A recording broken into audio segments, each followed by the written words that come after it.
Assalamualaikum warahmatullahi wabarakatuh. Nama saya Muhammad Hazri Hafiz bin Ilyas dan nombor matrik saya C20A 1577.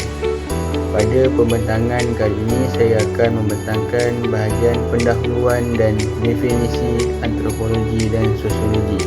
Yang pertama, antropologi berasal dari perkataan Yunani iaitu anthropos yang bermaksud manusia atau orang, manakala logos pula bermaksud ilmu. Poin yang kedua adalah antropologi merujuk kepada satu cabang ilmu pengetahuan sosial yang mempelajari tentang budaya masyarakat sesuatu etnis tertentu. Seterusnya, sosiologi bermaksud kajian mengenai hukum masyarakat dan proses yang berkenaan dengan masyarakat. Sosiologi secara teori seringkali dikaitkan dengan hal-hal manusia dalam kehidupan bermasyarakat. Sosiologi pula berasal dari bahasa Yunani iaitu sosias yang bermaksud teman atau bersama-sama, manakala logos bermaksud cerita. Yang terakhir adalah subjek ini menerangkan ilmu perhubungan antara keluarga, masyarakat dan berkumpulan. Sekian sahaja daripada saya akan menyerahkan pembentangan kepada pembentang seterusnya. Terima kasih.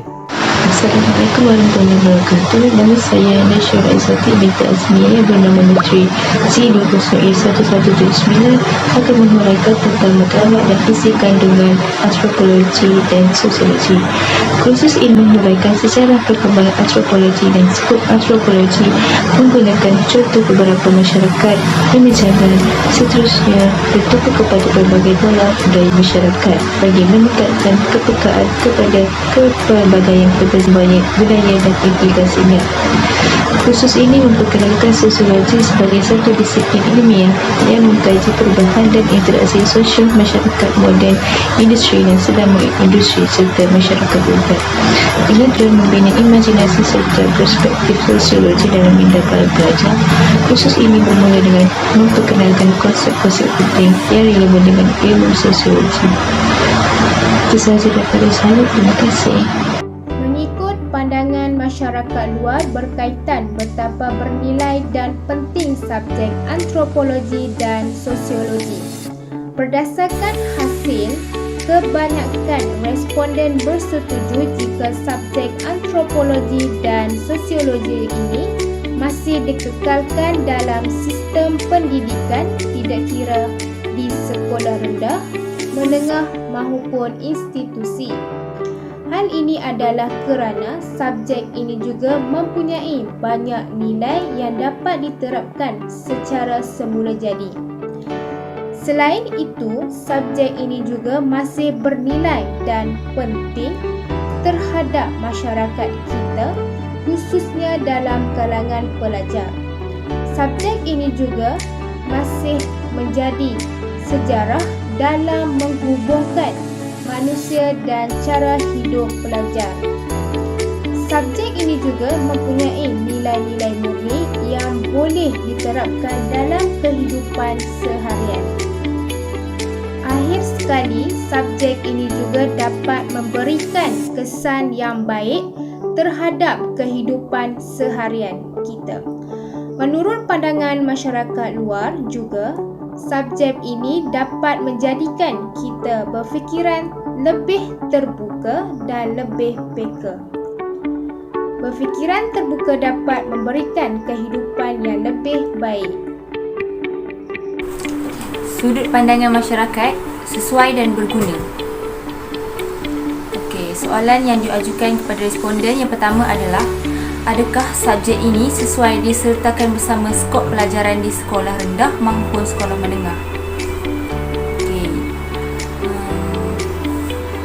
Kebanyakan responden bersetuju jika subjek ini masih dikekalkan di dalam skop pelajaran di sekolah rendah maupun menengah. Hal ini adalah kerana subjek ini masih mempunyai nilai yang kuat dan berguna kepada masyarakat kita pada zaman sekarang.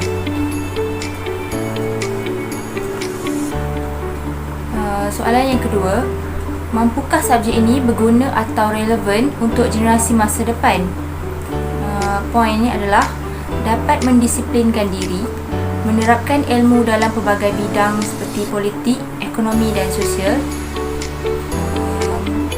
manakala menurut responden, subjek ini dapat memberikan faedah dan masih relevan untuk generasi akan datang kerana subjek ini merupakan berkaitan dengan manusia dan persekitaran.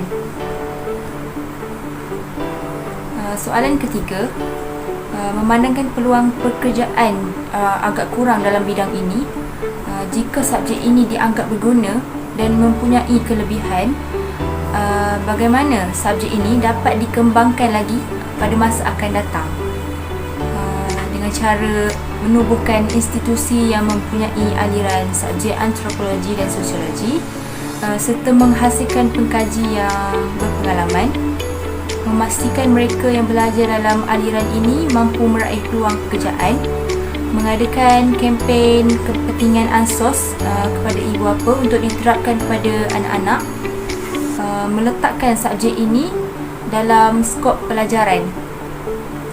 Okey. Manakala menurut responden, subjek ini mempunyai banyak kelebihan yang dapat dikembangkan pada masa akan datang. Antaranya adalah seperti menubuhkan institusi yang mempunyai aliran subjek antropologi dan sosiologi serta menghasilkan pengkaji yang berjaya. Selain itu, meletakkan subjek ini dalam skop pelajaran untuk memberikan gambaran yang lebih baik kepada pelajar. Seterusnya, memastikan mereka yang belajar dalam aliran ini mampu meraih peluang pekerjaan yang tetap. Terima kasih. Seterusnya, sudut pandangan masyarakat luar mengenai kursus antropologi dan sosiologi dalam membantu kerjaya. Banyak pendapat yang dapat kita lihat terhadap jurusan antropologi dan sosiologi ini. Antaranya adalah melahirkan pekerja yang lebih cenderung menggunakan daya fikiran yang lebih cekap dengan menggunakan pelbagai teknologi yang terdapat pada zaman sekarang. Selain itu, ia turut membuka lebih banyak peluang pekerjaan dalam bidang yang berkaitan dengan subjek antropologi dan sosiologi ini. Seterusnya, ia juga memberi kesan yang lebih baik kepada individu itu sendiri dalam mendapat pengetahuan tentang subjek antropologi dan sosiologi itu sendiri. Subjek ini juga menunjukkan bahawa jurusan ini dapat melahirkan generasi yang berdaya saing dan sihat, menunjukkan kesan positif kepada jurusan ini. Seterusnya, dapat menjadikan masyarakat yang lebih cenderung ke arah lebih mencintai alam sekitar. Selanjutnya, subjek ini juga boleh melahirkan pemimpin dari kalangan yang bijak. Banyak teori-teori terhadap kursus ini yang dapat bantu seseorang dalam memilih sesuatu kerjaya. Subjek antropologi ini dapat menjadikan sebagai sokongan kepada diri mereka. Berdasarkan dari sudut pandangan masyarakat tadi, kami dapati banyak responden daripada golongan remaja, dewasa, warga emas yang berpendapat bahawa subjek antropologi dan sosiologi amatlah penting. Kenapa? Okey. Sebab ia merupakan subjek yang berkait dengan manusia dan juga alam sekitar khususnya, iaitu masyarakat, budaya sosial, organisasi dan sebagainya. Di mana subjek ini adalah untuk mengkaji tentang asal-usul manusia dari segi budaya, ciri kaum, fizikal, organisasi masyarakat dan sebagainya. Yang kedua sebab penting kerana ia juga dapat menyatukan perpaduan kaum di Malaysia. Okey, kita lihat di Malaysia terdiri daripada banyak kaum. Kaum Sabah dan Sarawak, kaum Cina, kaum India, kaum Melayu, bangsa pun banyak, agama. So dari situ kita boleh sama-sama belajar tentang budaya diorang, budaya orang ni. Sekian, terima kasih. Masyarakat, negara dan peradaban melalui tahap putaran kemunculan, pertumbuhan dan keruntuhan. Oleh itu, setelah membuat kajian terhadap subjek ini, penambahbaikan bagi meningkatkan lagi pembudayaan dalam antropologi dan sosiologi adalah dengan menambahbaiki variasi pembelajaran dalam subjek ini. Salah satu cabang utama falsafah iaitu epistemologi yang berperanan untuk membangunkan manusia. Kewujudan konsep ilmu ini mampu meningkatkan dan memperkembangkan minda manusia. Dengan itu, penambahbaikan yang perlu untuk diperbaiki adalah dengan menyusun pelbagai kaedah dan pendekatan pengajaran dan pembelajaran serta penilaian bagi menepati teori ilmu. Selain itu juga, penerapan pembangunan kerohanian dan emosi. Bangsa yang kuat serta mulia tidak hanya bergantung pada kekuatan fizikal yang bercorak kebendaan dan teknologi sahaja, namun ia mempunyai satu kepercayaan serta kekuatan dalam membina sifat kerohanian yang tinggi dalam mengurus kehidupan dan emosi. Oleh itu, untuk dengan menekankan pembangunan rohani dan emosi secara seimbang dengan menerapkan nilai-nilai murni adalah sifat yang terpuji dalam membina keyakinan dan ketakwaan kepada Allah. Perkara ini akan dapat mengukuhkan lagi sahsiah peribadi manusia. Sebagai rumusan, terdapat pelbagai cara dalam meningkatkan pengetahuan manusia. Perkara yang dapat disimpulkan sedikit daripada dalam pembelajaran ontologi. Ilmu Islamisasi amat menuntut umat Islam untuk menggunakan sepenuhnya potensi pemikiran Islam kritis, kreatif untuk mencari penyelesaian terbaik kepada apa yang telah dibangun dan dikembangkan oleh pihak Barat. Islam mengambil aliran pertengahan iaitu wasatiyah dalam akidah Islam, mazhab Ahli Sunnah wal Jamaah.